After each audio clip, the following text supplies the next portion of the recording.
Welcome! Today we're going to clear the manual feed jam on your Brother machine. This video will cover multiple models and operating systems. Even though your machine may not match the model on the screen, the overall process will be the same.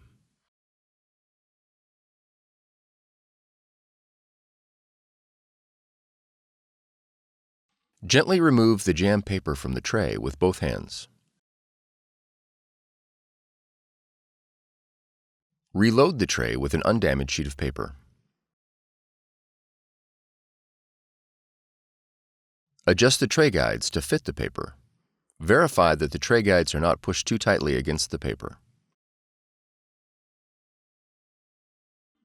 Now press the Go button on the control panel.